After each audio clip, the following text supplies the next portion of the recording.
আপনার কপাল যতই খারাপ হোক আর এশার নামাজের পরে দোয়াটি 11 বার পাঠ করুন, আপনার ভাগ্য পরিবর্তন হয়ে যাবে। ফজরের পূর্বেই আপনার মনের আশা পূর্ণ হয়ে যাবে। যা চাইবেন আল্লাহ রাব্বুল আলামিন তাই দান করবেন। তাই এশার নামাজের পর দোয়াটি আপনি 11 বার পাঠ করুন। প্রিয় ভাই বোনেরা, আমলটি কিভাবে করবেন আমি বলে দিচ্ছি। তাই বিস্তারিত জানার জন্য, আমলটি শিখে রাখার জন্য ভিডিওটি না টেনে না কেটে ধৈর্য এবং মনোযোগ সহকারে শেষ পর্যন্ত আপনি দেখতে থাকুন, তাহলে সঠিক নিয়মে আপনি আমলটি করতে পারবেন। আর যদি টেনে টেনে কেটে কেটে দেখেন, অনেক জায়গায় বাদ পড়ে যাবে, সঠিক নিয়মে আপনি আমলটি করতে পারবেন না। প্রিয় ভাই বোনেরা, শুরুতে কি করতে হবে? আমলটি করার ক্ষেত্রে উত্তম রূপে পবিত্রতা অর্জন করতে হবে। রাতে আপনার যত ধরনের কাজ রয়েছে সেই কাজ থেকে ফারেক হয়ে, অবসর হয়ে, বিরত হয়ে আপনি যে সময় ঘুমাতে যাবেন এর পূর্বে আমলটি করে ঘুমিয়ে পড়বেন। প্রিয় ভাই বোনেরা, আমলটি করার পূর্বে উত্তম রূপে পবিত্রতা অর্জন করবেন। এরপরে বিছানাটা উত্তম রূপে অর্থাৎ সুন্নত তরিকে ঝেড়ে নেবেন। 3 বার বিসমিল্লাহির রহমানির রহিম পাঠ করে এরপর আপনি বিছানার উপর বসবেন কিবলামুখী হয়ে। বসে সর্বপ্রথম কি পাঠ করবেন? জীবনের গুনাহের কথা স্মরণ করে ক্ষমা প্রার্থনা করবেন, হে আল্লাহ, আমার জীবনের সমুদায় গুনাহ খাতাগুলো মাফ করে দিয়ে আপনি আমার অন্তরকে পাক পবিত্র বানিয়ে দেন। এভাবে আল্লাহ রাব্বুল আলামিনের কাছে বলবেন। এরপর 3 বার দুরূদ সাল্লাল্লাহু আলাইহি সাল্লাম সাল্লাল্লাহু আলাইহি সাল্লাম সাল্লাল্লাহু আলাইহি সাল্লাম ইস্তিগফার দুরূদ যখন পাঠ করে হয়ে যাবে, এরপর আপনি সেই দোয়াটি পাঠ করবেন। প্রিয় ভাই বোনেরা, দোয়াটি পাঠ করে পরবর্তী কি কি করবেন, কোন উদ্দেশ্যের জন্য আপনি দোয়াটি পাঠ করতেছেন বলে দিচ্ছি, পরে আগে দোয়াটি বলে নেই। আমার দেখার নিয়ম অনুযায়ী দোয়াটি পাঠ করবেন। যখন দোয়াটি পাঠ করে আল্লাহ রাব্বুল আলামিনের কাছে বলবেন, হে আল্লাহ, আমার আমল কি, আমার সময়কে কবুল করুন।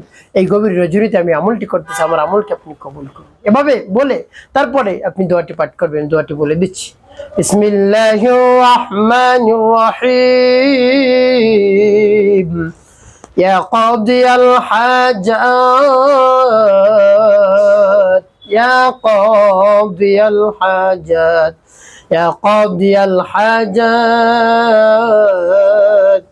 ইয়া কাদিয়াল হাজাত। এভাবে কতবার পাঠ করবেন? 11 বার পাঠ করবেন।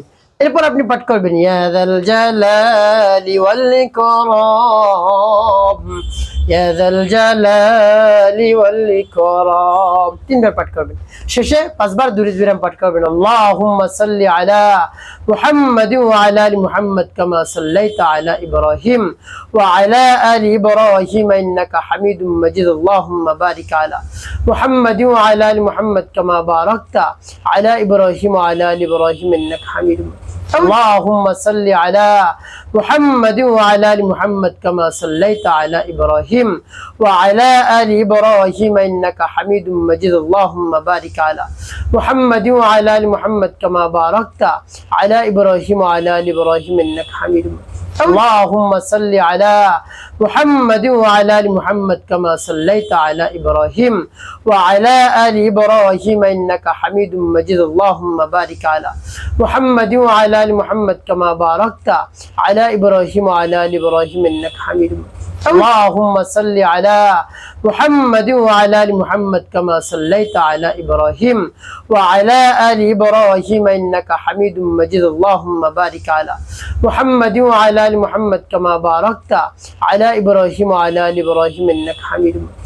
اللهم صل على محمد وعلى ال محمد كما صليت على ابراهيم وعلى ال ابراهيم انك حميد مجيد. اللهم بارك على محمد وعلى ال محمد كما باركت على ابراهيم وعلى ال ابراهيم انك حميد مجيد. আমি যখন দুরূদ ইব্রাহিম পাঠ করে যাবে দুটো ভাই ভাই আপনার আমলটি করা শেষ করুন। উদ্দেশ্যের জন্য আমল করলে আপনার যত ধরনের চাওয়া পাওয়া রয়েছে আল্লাহ রাব্বুল আলামিনের কাছে বলবেন। কঠিন রোগে আক্রান্ত হয়ে পড়েছেন, বিপদে পড়ে গিয়েছেন, অভাব অনটনে পড়ে গিয়েছেন, সম্পদ নাই, অর্থ নাই, কিছু নাই, অনেক সমস্যার সমস্যা, বিপদের উপর বিপদ। এভাবে যদি হয় আল্লাহ রাব্বুল আলামিনের উপর পূর্ণ বিশ্বাস নিয়ে আসতেন। এভাবে পাঠ করুন। রাতে ঘুমাতে যাওয়ার পূর্বে সকল প্রয়োজন আল্লাহ রাব্বুল আলামিন মিটিয়ে দিবেন। আমল করার শেষে সুন্নাত তরিকে আপনি ঘুমিয়ে পড়বেন। মাথার নিচে এভাবে হাত দিবেন, ডান হাত এভাবে দিয়ে কিবলামুখী আপনি ঘুমাবেন এবং ঘুমানোর দোয়াটি পাঠ করবেন, আল্লাহুম্মা বিসমিকা আমুতু ওয়া আহইয়া। এবং দোয়া করবেন, হে আল্লাহ, ফজরের নামাজ যেন আমি জামাতের সাথে আদায় করতে পারি। আপনি আমাকে জাগ্রত করে দিয়েন।